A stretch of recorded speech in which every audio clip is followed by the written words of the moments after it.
جناب جابر زندہ ہیں، جناب عطیہ کوفی زندہ ہیں،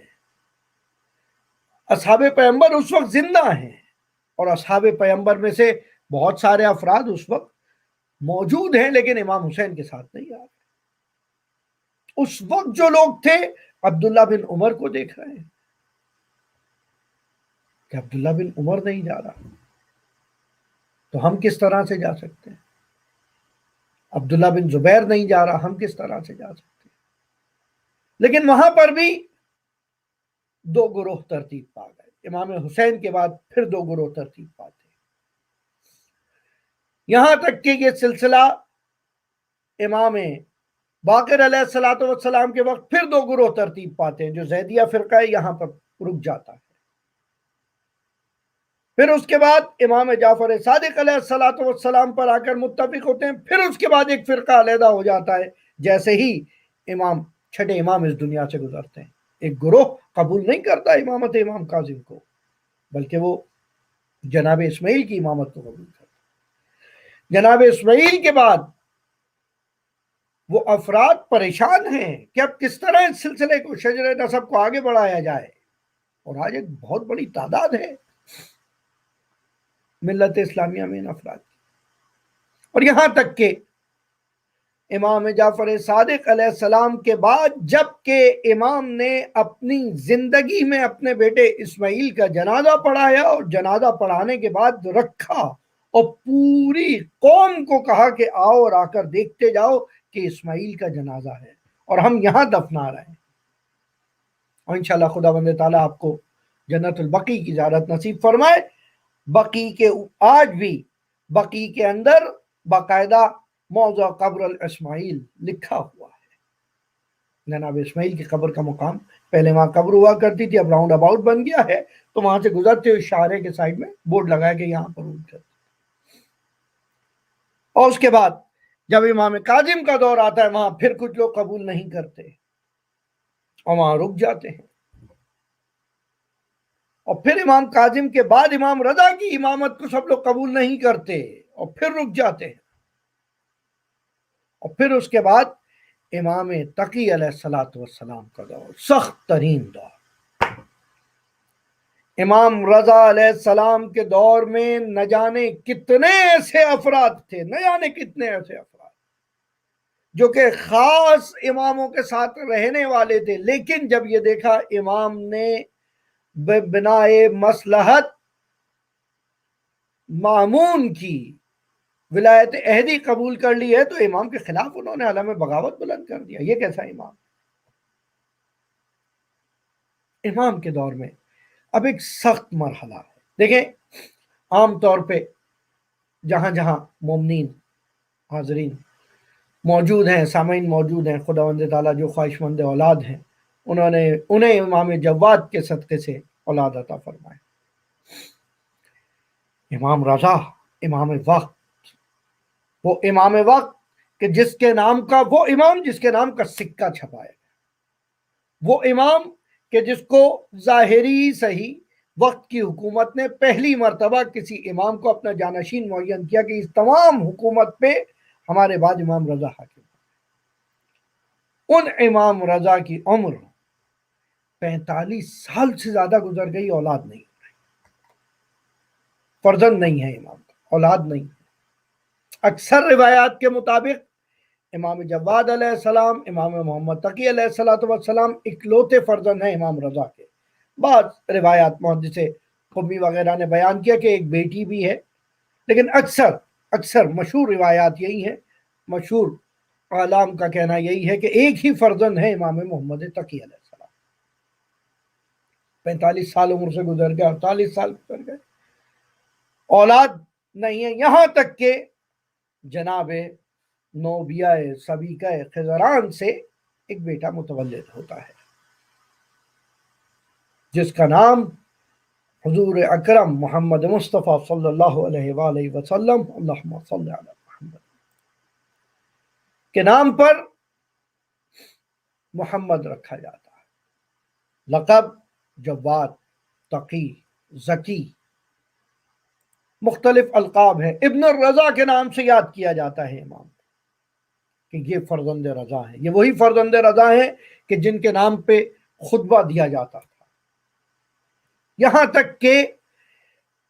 8ویں امام جب دنیا سے گزر رہے ہیں اس وقت میں، اچھا اب تک ہر امام کے بعد ایک اختلاف پیدا ہوتا تھا جیسا کہ میں نے بیان کیا، اور وہ اختلاف یہ ہوتا تھا کہ یہ امام ہے یا نہیں ہے، اس کی امامت ہے یا نہیں ہے، ایک بیٹا ہے یا دوسرا بیٹا ہے، حتیٰ امام کاظم علیہ السلام کے فرزندوں میں امام رضا کا بھائی امام رضا کے مخالف ہو گیا، کہا یہ فرزند یہ امام نہیں ہے۔ لیکن امام تقی کا وقت اور اس وقت پر جو مشکل ہے وہ تھوڑی مختلف ہے دیگر ائمہ سے، توجہ کیجیے گا۔ 10 رجب 195 ہجری 195 امام کی ولادت ہے، 200 آفٹر ہجرہ امام رضا علیہ السلام مدینے سے توس خراسان لے آئے جاتے ہیں، یعنی 4 یا 5 سال کا عرصہ ہے جو امام تقی علیہ السلام نے امام رضا کے ساتھ گزارا ہے۔ اب امام رضا کو اکیلے بلایا گیا ہے، اور یہاں تک کہ جب امام رضا علیہ السلام اس دنیا سے گزر رہے ہیں، امام رضا علیہ السلام 17 صفر کو جب اس دنیا سے گزر رہے ہیں 202 ہجری یا 203 ہجری، اس وقت امام محمد تقی علیہ السلام کی عمر 7 یا 8 سال۔ عجیب مشکل ہے، جیسی مشکل اب تک کسی امام کو درپیش نہ ہوئی۔ اس حالت میں اپنے پرائے جتنے ہیں وہ سب تشویش میں مبتلا ہیں، سب شبہ کا شکار ہو کہ ٹھیک ہے اس فرزند کی امامت اپنی جگہ، لیکن اب اتنے کم سن امام کو کیسے امام سمجھا جائے؟ اور کمال دیکھا، کیونکہ عقیدہ تشیع کے مطابق امام یعنی واسطہ فیض الہی، ایک منصب الہی ہے، اسے امت کی ہدایت کرنی ہے۔ من روز قلورا جو کچھ کائنات میں ہے سب اس کے وسیلے سے ہدایت پا رہا ہے اور رزق پا رہا ہے۔ وہ امام بے وجود ہی ثبتت الارض والسماء، جس کے وجود سے زمین و آسمان باقی ہے۔ اب یہاں پر وہ افراد کہ جن کے عقیدوں میں مشکل نہیں تھی لیکن عقل میں مشکل تھی، سمجھ میں مشکل تھی، جن کی درایت میں مشکل تھی، جن کی ذہانت میں مشکل تھی، وہاں وہ افراد پریشان ہو گئے کہ بھئی اس صورت میں آخر یہ کس طرح سے ممکن ہے، کس طرح سے ممکن ہے کہ ایک 7-8 سال کا بچہ جو ہے اس کو منصب امامت دے دیا جائے۔ امام رضا توس میں شہید ہوتے ہیں خراسان میں۔ اب خراسان میں شہادت کے بعد امام تقی علیہ السلام کا بالاعجاز آنا، معجزتاً خراسان آنا اور نماز جنازہ اور کفن و دفن کے مسائل کے بعد واپس چلے جانا، یہ تو ایک اعجاز ہے۔ یہ وہاں موجود کچھ افراد نے دیکھا، ابا سلط کہ جس کو امام رضا علیہ السلام نے وصیتیں فرمائی تھی انہوں نے دیکھا، یہ ملائے عام نے تو نہیں دیکھا، حکمات نے نہیں دیکھا، عوام نے تو نہیں دیکھا۔ عوام تو اس وقت کی گواہی نہیں دے سکتی۔ وہ اکثریت جو مدینے میں موجود ہے،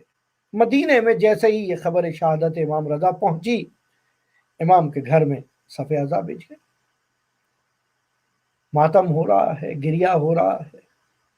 بنی ہاشم کے مختلف گھروں میں جا کر تسلیت دی جا رہی ہے۔ یہیں پر اسی مقام پر، اسی موقع پر عیسیٰ اٹھتا ہے اور اٹھ کے کہتا ہے، عیسیٰ بن ابراہیم ظاہراً اٹھ کے کہتا ہے ٹھیک ہے غم وغیرہ اپنی جگہ، لیکن اس وقت ایک مسئلہ اہم یہ ہے کہ اس فرزند طفل کو، نعوذ باللہ، اس نوجوان کمسن بچے کو امام کے مرتبے پہ کیسے بٹھایا جا سکتا ہے؟ اللہ مرحلہ، جبکہ امام رضا علیہ السلام آخری مرتبہ جب یہاں سے گئے اس کے بعد خط و کتابت کرتے رہے، حتیٰ خط موجود ہے امام رضا علیہ السلام کا اپنے بیٹے کے لیے۔ کمال دیکھیے، امام رضا خراسان سے خط لکھ رہے ہیں اپنے فرزند محمد تقی کو، بیٹا ہمیں خبر ملی ہے، وقد اخبرنی بترددکم، مجھے خبر دی گئی ہے کہ تمہارے محافظ جو تمہارے حواری ہیں، جو تمہارے ساتھ افراد ہوتے ہیں، آپ نے دیکھا ہے بہت مرتبہ ایسا ہوتا ہے آفیشیل پرسنالٹیز کے ساتھ ایک پروٹوکول چلتا ہے، تو وہ پروٹوکول ہی راستہ بتاتا ہے کہ آج اس روٹ سے جائیں گے، آج اس روٹ سے جائیں گے، اس دروازے سے جائیں، اس دروازے سے جائیں، وہیں پر بالکل اسی طرح سے کچھ افراد وہاں رہے ہوں گے جو کہ امام تقی علیہ السلام کو، جبکہ وہ بچے ہیں، ابھی 3-4 سال کا سن ہے، اس 3-4 سال 5 سال کے بچے کو امام رضا خط لکھ رہے ہیں، اور خط لکھ کر کہتے ہیں بیٹا مجھے خبر ملی ہے کہ تمہیں پائنی دروازے سے، یعنی بیک ڈور سے مسجد لے کے جایا جاتا ہے اور بیک ڈور سے لے کے آیا جاتا ہے، اور تمہیں اکثر مجمعوں میں جہاں پر عوام شرکت کر رہی ہو، جنرل کمیونٹیز کے اندر تمہیں شرکت نہیں کرنے دی جاتی، تم سے لوگوں کو دور رکھا جاتا ہے، ہرگز ایسا نہ کرو۔ وَبِحَقِّ عَلَيْكَ، میں تم سے اس حق کے واسطے، میں اس حق کے تحت تم سے بات کر رہا ہوں جو میرا تمہارے اوپر ہے، اللہ، کہ تم فرنٹ ڈور سے، جو راس باب ہے، جو سامنے کا دروازہ ہے، اس سے اپنا تردد رفت و آمد کیا کرو اور لوگوں کے درمیان رہا کرو۔ اور یہاں پر یہی وجہ ہے کہ جس وقت امام جواد علیہ السلام مدینے سے ہجرت کر کے آئے ہیں، اس وقت مدینے کے افراد بھی امام جواد کو، جس وقت امام کو ہجرت کروا کے بلایا گیا ہے تقریباً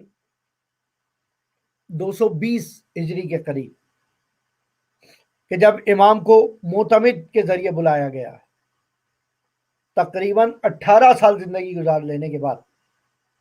17 سال زندگی گزار لینے کے بعد، جب امام کو بلایا گیا ہے مدینے سے، مدینے میں اس وقت لوگ امام کو باب المراد کہا کرتے تھے، اللہ، وہ راستہ، وہ شخصیت، وہ دروازہ کہ جس سے لوگوں کی مرادیں پوری ہیں۔ باب الحوائج کہا کرتے تھے، باب الحوائج امام کی ذاتی صلاحیت نہیں ہے جس کی وجہ سے مشہور ہے، وہ تو تمام اماموں کے اندر یہ صلاحیت ہے، ساتھ رہیے گا۔ باب الحوائج خاص طور پہ اس وجہ سے کہا جا رہا ہے کیونکہ جو فرد اپنی حاجت لے کر آ رہا ہے اس کی حاجت کو دور کیا جا رہا ہے۔ جواد اس لیے کہا جا رہا ہے کہ اپنا پرایا جو طلب لے کے آ رہا ہے اس کو دیا جا رہا ہے، جو آ جائے بتایا جا رہا ہے۔ اس موقع پر اس امام تقی علیہ السلام کی جب تعین امامت کی بات آئی ہے، اس وقت عیسیٰ، جیسے ہی عیسیٰ بن ابراہیم اٹھ کے کہتا ہے کہ ٹھیک ہے اس وقت اس بچے کی امامت تو نہیں لی جا سکتی، قبول نہیں کی جا سکتی، تو ایک کام کرتے ہیں، جیسا کہ اکثر سیاسی تنظیموں میں کہیں ہوتا ہے یا بادشاہی نظاموں میں کہیں ہوتا ہے کہ اگر کوئی کمسن بادشاہ یا ملکہ ہے تو اس کو تاج پہنا دیا جاتا ہے، اس کو کوئی ریپرزنٹیٹو اس کا حکومت کو چلاتا ہے، اور اس وقت اب بلا تشبیہ کچھ لوگوں کے نام دیے گئے کہ امام کا نام امام رہے گا، امام کا لقب امام رہے گا، امام کا مقام امام رہے گا، لیکن امور امامت کو چلانے کے لیے کسی اور فرد کا انتخاب کر لیا جائے۔ جیسے ہی یہ بات کہی جاتی ہے فوراً ایک مرتبہ علی بن جعفر رحم اللہ کھڑے ہوتے ہیں۔ علی بن جعفر امام جعفر صادق علیہ السلام کے فرزند ہیں، انتہائی باعلم وفادار اماموں کے، پورے مدینے میں جن کے علم و تقوی و زہد کے چرچے ہیں، جن کی قبر مدینے میں بھی ایک قبر ہے اور ظاہراً سمنان میں بھی ایک قبر ہے اور قم میں بھی ایک قبر ہے، 2 قبروں پہ تو میں جا چکا ہوں جناب علی بن جعفر علیہ السلام۔ قم میں موجود قبر پہ بھی یہی گمان ہے کہ یہ علی بن جعفر صادق علیہ السلام کی ہے، اور سمنان تہران کے پاس ایک جگہ ہے ایران میں، وہاں بھی ایک قبر پائی جاتی ہے علی بن جعفر کی، گمان ہے کہ وہ بھی ہو سکتا ہے انہی کی قبر ہے، یا تیسری قبر ایک اسی طرح سے مدینے میں پائی جاتی ہے۔ بہرحال علی بن جعفر فوراً کھڑے ہوتے ہیں اور کہتے ہیں ہرگز ایسا ممکن نہیں ہے، تم کیا سمجھتے ہو، تم کیا سمجھتے ہو، کیسے یہ تم سوچ سکتے ہو، منصب امامت منصب الہی ہے، اور ایک الہی منصب کے حامل ہونے کے لیے جس علم و زہد و عصمت و تقوی کی ضرورت ہے وہ خدا جس مرحلے میں چاہے داخل دے سکتا ہے۔ جس مقام پر امام محمد تقی علیہ الصلوۃ والسلام سے جب سوال کیا گیا تو امام نے فرمایا اما قال اللہ قال انی عبد اللہ آتانی الکتاب وجعلنی نبیا۔ کیا تم لوگوں نے قرآن نہیں پڑھا کہ جہاں جناب عیسیٰ فرماتے ہیں کہ میں خدا کا بندہ ہوں اور خدا نے مجھے کتاب عطا کی اور نبی بنایا ہے، وجعلنی مبارکا، اور مجھے باعث برکت بنایا ہے، جبکہ وہ اس وقت جھولے میں موجود تھے۔ جبکہ وہ تو اس وقت جھولے میں موجود تھے،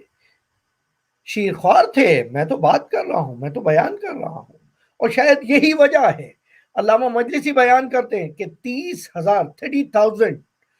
30,000 سے زیادہ کوشچنز ہیں جو امام تقی علیہ السلام سے نقل ہوئے ایک ایک نشست میں۔ جیسے ہی تعین ہوا جتنے علماء مدینے کے تھے وہ سب جمع ہو گئے۔ اچھا، علماء یہاں فقہ کے علماء کی بات نہیں ہو رہی، تفسیر کے علماء کی بات نہیں ہو رہی، علم دین کے علماء کی بات نہیں ہو رہی، قرآن کے علماء کی بات نہیں، جملہ اہل علم، کیونکہ بہرحال امام سب امام ہیں۔ دعوی سلونی کیا مولائے متقیان نے تھا، لیکن نبھایا ہر فرزند علی نے۔ درود پڑھی ایک مرتبہ۔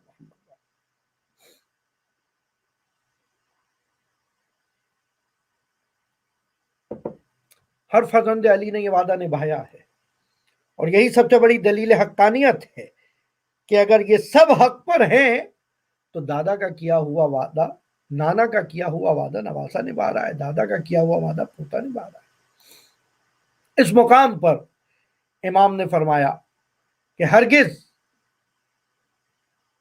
منصب امامت سن و عمر کا محتاج نہیں ہے۔ پوچھو جو سوال پوچھنا چاہتے ہو۔ اب اس مقام پر سوال پوچھا گیا، یہاں تک کہ بعض افراد نے بیان کیا حتی اذا بلغ اشدہ بلغ 40، یہاں تک کہ وہ بالغ ہو جائے۔ امام نے کہا ایسے تو امام نے فرمایا ہے، مولا متقیان نے فرمایا کہ 40 سال پہ جا کے عقل کامل ہوتی ہے، تو کیا 40 سال کا انتظار کیا جائے گا؟ اور اسی ماحول میں، اسی مدینے میں ایسے افراد بھی موجود ہیں جن میں شاہ عبد العظیم حسنی، بارہا میں ان کا تذکرہ کر چکا ہوں، شہر رے میں، جو موجودہ شہر رے ہے ایران میں، وہاں جن کا روضہ ہے، وہاں جن کا مزار ہے، اور جس درگاہ کے لیے کہا گیا کہ جو شاہ عبد العظیم حسنی کی زیارت فرمائے گا گویا اسے زیارت ابا عبداللہ حسین علیہ السلام کا ثواب ملا۔ اللہ عظیم زیارت کا ہے، عظیم منزلت ہے۔ یہ شاہ عبد العظیم حسنی امام تقی کے پاس آتے ہیں اور آگے فرماتے ہیں مولا فحدثنی حدیثا، ایک عرصہ زندگی گزار دی ہے امام کے ساتھ، اس کے باوجود کہہ رہے ہیں مجھے ایک حدیث سنا دیجیے۔ یہ بالکل ایسے ہی ہے جیسے جابر جعفی تقریباً 18 سے 20 سال امام صادق علیہ السلام کی بارگاہ میں زانو تلمس طے کر کے بیٹھے رہے، ان سے علم حاصل کرتے رہے، لیکن اس کے باوجود جب مدینے سے رخصت ہونے لگے جابر آ کے کہتے ہیں مولا حدثنی ونصحنی، مجھے کوئی حدیث سنا دی اور نصیحت دے دیجیے۔ امام ظاہراً مسجد نبوی میں موجود ہیں، چاروں طرف اصحاب موجود ہیں، امام کہتے ہیں جابر اتنی حدیثیں ہم نے سنائی ہیں، اتنی روایات تو ہم سے تم نے سن لی ہیں۔ یہاں جابر کہتے ہیں مولا جتنا بھی سنا ہو بحر و معرفت علوم آل محمد سے جو میں نے لیا ہے وہ تو چند قطروں سے بڑھ کر کچھ نہیں۔ اللہ، یہ ہے معرفت۔ شاہ عبد العظیم حسنی اسی ماحول کے پروردہ وہیں موجود ہیں، لیکن امام جواد کی اس حدیث کے مطابق کہ جس نے موقعیت کو نہیں سمجھا، جس نے سچویشن کو نہیں سمجھا، جس نے حکمت کے مطابق عمل نہیں کیا، گویا وہ ہلاک ہو گیا، اس نے خسارہ اٹھایا۔ شاہ عبد العظیم حسنی سوال کرتے مولا ایک حدیث سنائیے، امام ایک حدیث سناتے مولا ایک حدیث اور سنا دیجیے، ایک حدیث اور سنا، یہاں تک کہ فقال الجواد 14 حدیث، 14 حدیثیں امام جواد نے وہیں کھڑے ہو کر سنائی ہیں، اور ہر حدیث کے اندر یہ کہہ سکتے تھے میں کہہ رہا ہوں نہیں. جب کہا وقال امیر المؤمنین علی ابن ابی طالب علیہ السلام اللہم صلی علی محمد. ہر حدیث سے پہلے یہ بیان کرتے رہے کہ جو حدیث بیان کر رہا ہوں یہ اپنے جد امیر المومنین سے بیان کر رہا ہوں، جس سے پتہ چل جائے کہ ہم ائمہ کے لیے یہ فاصلہ زمانی و مکانی فاصلہ نہیں ہوتے. العلم نور اللہ، علم ایک نور ہے خدا کی جانب سے، جس کو چاہے خدا عطا کرتا ہو. جو علم خدا نے ہمیں عطا کیا ہے وہ سینہ بسینہ ہمیں عطا ہوتا رہتا، عمر کی اس میں کوئی قید. اور پھر امام کے موقع پر، امام کی زندگی میں مسلسل جہاں امام جاتے ہیں، دیکھیں کتنا عجیب ہے نا. آپ تصور کیجئے، مجھے نہیں پتا آپ میں کچھ لوگوں نے یہ ایکسپیرینس کیا یا نہیں. ہوتا ہے کوئی اگر کمسنی میں کسی مقام پر پہنچ جائے، لوگوں کو یقین نہیں آتا، جہاں جاتا ہے اس سے ایگزام لیا جاتا ہے، ٹیسٹ لیا جاتا ہے. لیکن شروع میں تو یہ اچھا لگتا ہے. اور اگر بات منصب الہی کی ہو، اگر علم الہی ہو تو یہ چیز پھر کس قدر گراں گزرے. لیکن جب امام سے سوال کیا، امام ہمیشہ مسکراتے ہوئے جواب دیتے رہے اور یہی کہتے رہے کہ مجھ سے سوال پوچھو میں تمہیں جواب دوں گا، اور سوال پوچھو تاکہ تمہاری جہالت دور ہو. اپنے علم میں اضافہ کرو، اور زدنی علم، زدنی وہی زدنی جو کہ حدثنی وزدنی جو جناب شاہ عبد الحزیم عظیم حسنی کہہ رہے تھے. یہاں تک کہ امام نے ایک دعائے سریع العجابہ بیان فرمائی. امام فرماتے ہیں حسبی اللہ لا الہ الیہ توکل. تو یہ ایک تفصیلی دعائے امام کہتے ہیں ہر مشکل کے حل کے لیے، ہر مشکل، کوئی بھی مشکل ہو تمہارے پاس، اس مشکل سے حل کے لیے تمہیں صرف فثقۃ اللہ، خدا پر توکل رکھو. خدا پر توکل رکھو گے تو تمہاری وہ مشکل حل ہو جائے، اور پر امید رہو. یہاں تک کہ ایک مقام پہ مولا فرماتا ہے المومن یحتاج الی ثلاث خصال. ہر مومن، بس میں یہ حدیث سنا کر زحمات تمام کروں گا. امام فرماتے ہیں کہ ہر مومن کے اندر 3 خصلتیں ضرور ہونی چاہیے. المؤمن یحتاج الی ثلاث خصال، 3 خصلتیں ایسی ہیں جو مومن میں ہونی چاہیے. اور خصلتیں، سب سے پہلی چیز توفیق من اللہ. کوئی بھی کام آپ کر رہے ہیں، کتنا ہی نیک ہو، کتنا ہی اچھا ہو، اپنی انرجی سے کسی کو کچھ دیا جا رہا ہے، اپنے علم سے سکھایا جا رہا ہے، اپنے پیسے سے مدد کی جا رہی ہے، اپنی ہمت سے کسی کی امداد کی جا رہی ہے، توفیق من اللہ. یہ سوچ لو کہ جو یہ توفیق مجھے شامل حال ہوئی ہے وہ خدا کی وجہ سے. تصور کریں اگر انسان یہ سوچ لے کہ میں جو کام کر رہا ہوں وہ اس لیے کر پا رہا ہوں، اچھا ہی سے کام، بہتر سے بہتر کام، کیونکہ خدا نے یہ توفیق مجھے بخشی ہے، تو کس قدر نوعیت بدل جائے گی. اس کام میں للہیت میں کتنا اضافہ ہو جائے گا، اس کام کے اندر خلوص نیت میں کتنا اضافہ ہو جائے گا. اور پھر فرماتے توفیق من اللہ عز وجل وواعظ من نفسہ. 3 خصلتیں مومن کی، خدا کی جانب سے توفیق پر ہمیشہ یقین رکھے کہ خدا نے توفیق دی تھی اور خدا ہی توفیق دے. دوسری چیز واعظ من نفسہ، اپنے نفس سے موعظہ لیتا رہے، اپنے اندر کی آواز سنتا رہے. یہ جو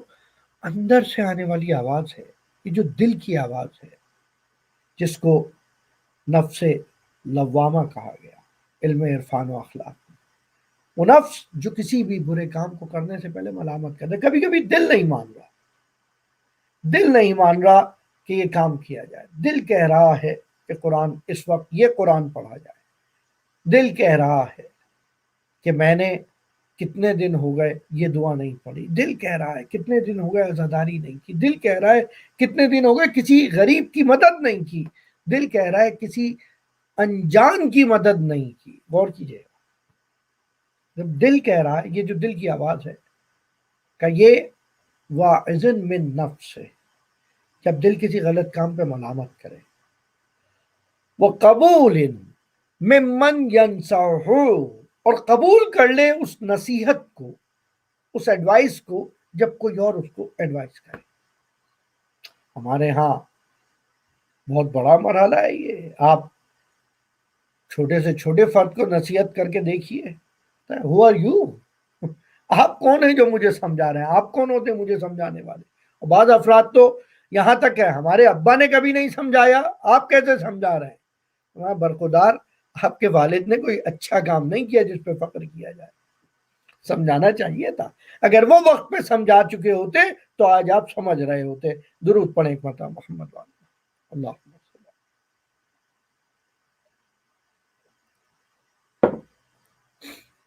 تین چیزیں یاد رکھیں، توفیق من اللہ، دوسری چیز واعظن من نفس سے، اپنے نفس کا موعظہ سنیں، جو دل کی آواز ہے اسے سنیں، جو نفس ملامت کرتا ہے اس کو نوٹس کرے، اور تیسری چیز قبول ممن ینصح، جو اس کو نصیحت کرے، ایڈوائس کرے، اس کو ایکسیپٹ کرے۔ اور اس حوالے سے کہ عقل کہاں سے آئے اس معاملات کی،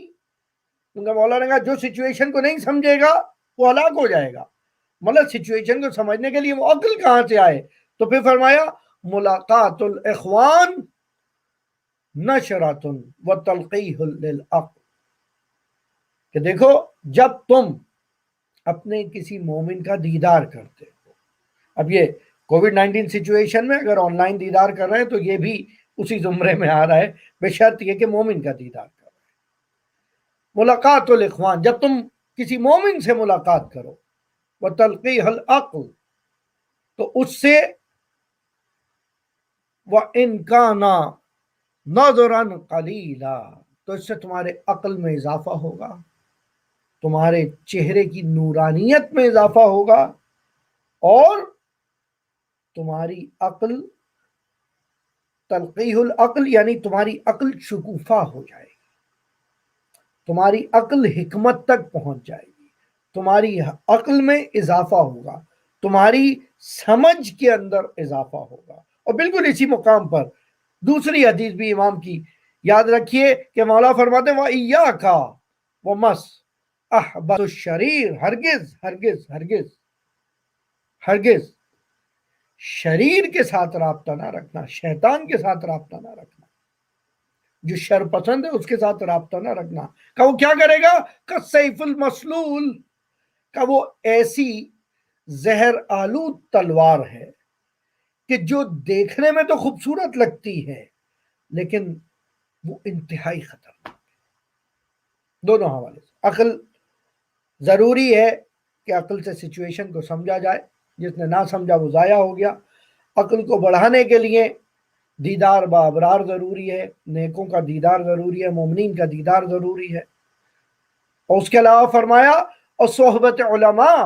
جب تم اہل علم کی صحبت میں رہو گے۔ بہرحال کسی پرفیوم شاپ میں جائیں، کچھ نہ خریدیں، کچھ خریدنے کے پیسے ہی نہ ہو،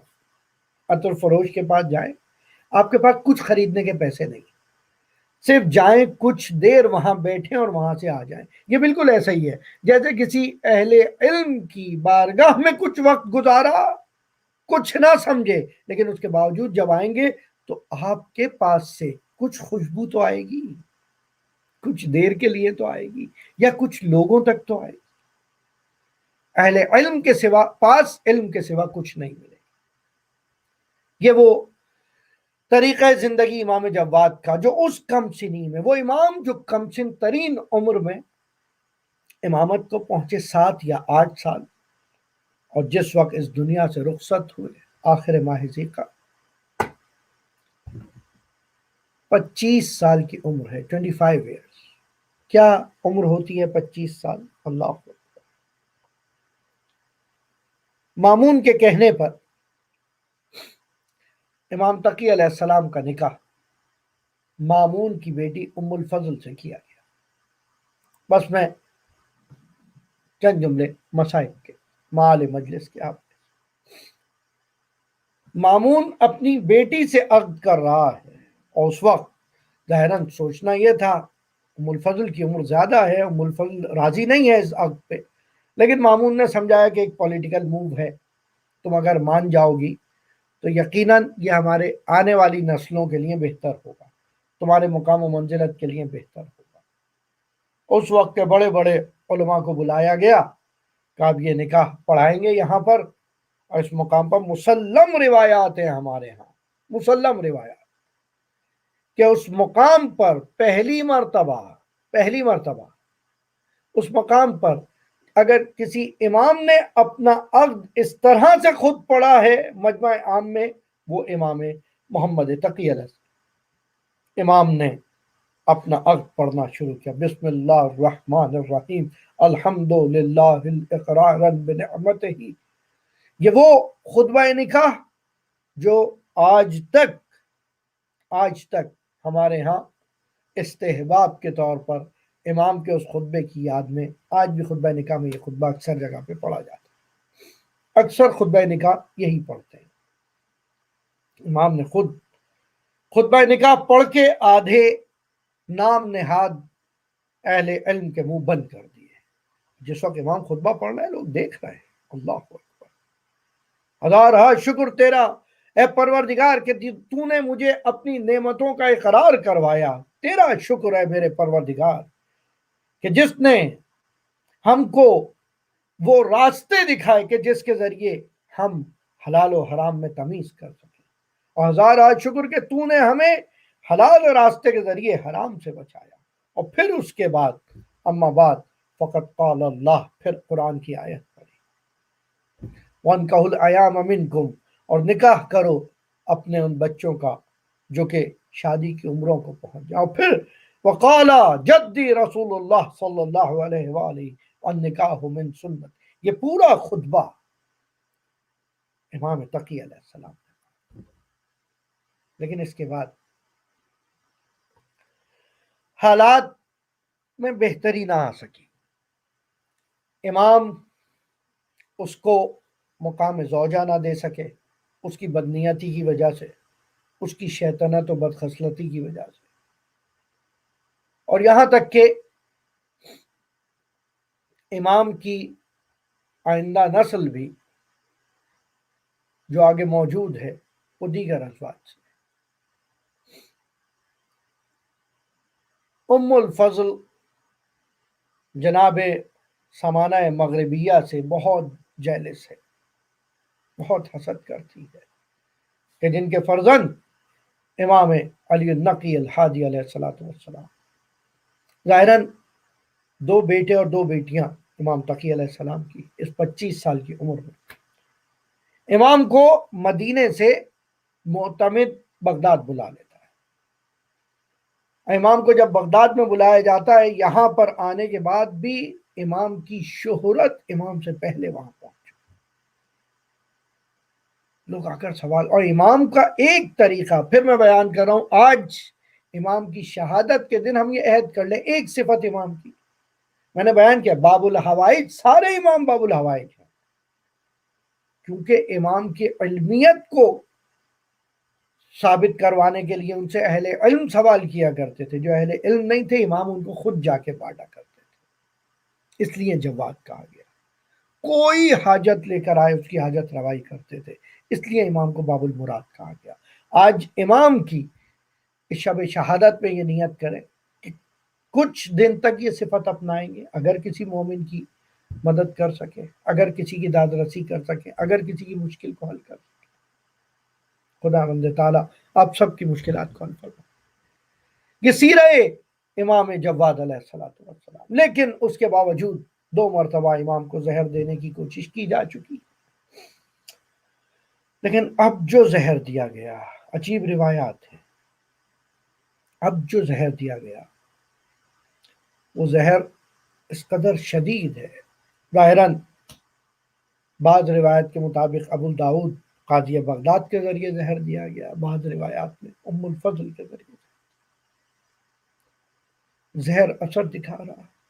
اور اس زہر کے اندر ایک عجیب تفصیلی روایات ہے مقتل کی، اس زہر کے اندر ایک عجیب اثر یہ تھا کہ اس زہر کی شدت کی وجہ سے امام پر عطش کا غلبہ آ گیا، امام کو شدت سے پیاس لگنے لگی، اور امام آخری وقت میں شدید پیاس کے عالم میں یہ اظہار کر رہے تھے کہ مجھے پیاس لگی۔ نزدیک موجود افراد نے جب امام کو پانی پلانا چاہا، اس موقع پر امام جواد علیہ السلام نے ایک مرتبہ پانی کو دیکھ کر وہ جملہ جو امام حسن نے دہرایا تھا وہ دہرایا، لا یومک کا یوم یا بات، کوئی دن ابا عبداللہ تیرے دن جیسا نہیں ہے۔ یہ آتش بھی ہے، لیکن اس آتش کے باوجود گھر میں بچے ایسے نہیں ہیں جو پانی کے لیے بےتاب ہوں، سامنے ماں بہنیں نہیں ہیں، بچیاں نہیں ہیں جو پانی مانگیں، لیکن ایک آتش جو کربلا میں ہے وہ اس حد تک ہے کہ آخری وقت میں بھی جناب زینب سلام اللہ علیہ کا جو مرثیہ ہے اس کے جملات ہیں، آخر وقت میں جب جناب زینب مقتل میں پہنچی ہیں اور پہنچ کے پتھر ہٹانے شروع کیے، تیروں تلواروں ٹوٹی برچیاں ہٹائیں، یہاں تک کہ اپنے ماجائے کو جب نکلتے دیکھا، ایک مرتبہ آسمان کی جانب دیکھا، پروردگارا الہی تقبل منا حاضر القربان، میری یہ قربانی قبول فرما۔ پھر ایک مرتبہ مدینے کا رخ کیا، یا رسول اللہ یہ آپ کا وہ حسین ہے، وقد قتل العطشان، جسے پیاسا شہید کر دیا گیا۔ اور اس طرح سے امام جواد آخری وقت میں عطش کی حالت میں امام حسین کو یاد کر رہے ہیں، اور یاد کرتے ہوئے امام کہتے ہیں کہ حسین پر گریا کرو، میرے بابا کہا کرتے تھے، وقد حدثنی ابی، میرے بابا نے مجھ سے نقل کیا، میرے بابا نے مجھ سے فرمایا ہے اگر کسی پہ گریا کرنا ہے تو وہ حسین ابن علی پہ گریا ہے۔ الا لعنت اللہ علی القوم الظالمین۔ یہاں تک کہ آخری وقت امام نے آنکھیں بند کرتے کرتے کربلا والوں کو یاد کیا۔ امام نقی بالاعجاز آئے ہیں، اور امام نقی علیہ السلام نے آ کر بالاعجاز کفن دیا ہے، غسل دیا ہے، نماز پڑھائی۔ یہ بہت سارے، ایک مرتبہ میں نے بیان کیا تھا کہ کئی اماموں کے موقع پر ایسا ہوا کہ معجزتاً امام آ کر غسل و کفن دفن کر رہے ہیں، لیکن کوئی امام ایسا نہ تھا۔ جیسے سید سجاد بالاعجاز کوفے سے واپس آئے تھے، جیسے سید سجاد اس راہ کوفہ و شام سے واپس کربلا پہنچے تھے 13 محرم کو، اور اس وقت اپنے بابا کا جنازہ دیکھ رہے تھے۔ کیا جملات ہیں جناب زینب کے، وہ آخری جملات، یا رسول اللہ ھذا حسین مرمل بالدم، یہ وہ حسین ہے جو اپنے خون میں غلتا ہے، یہ وہ حسین ہے مقطع الاعضاء کہ جس کے اعضاء کو ٹکڑے کر دیا گیا۔ یہ ٹکڑے شدہ بدن، یہ پامال شدہ لاشا اٹھانے سید سجاد بالاعجاز آئے تھے، لیکن آج امام نقی پہنچے ہیں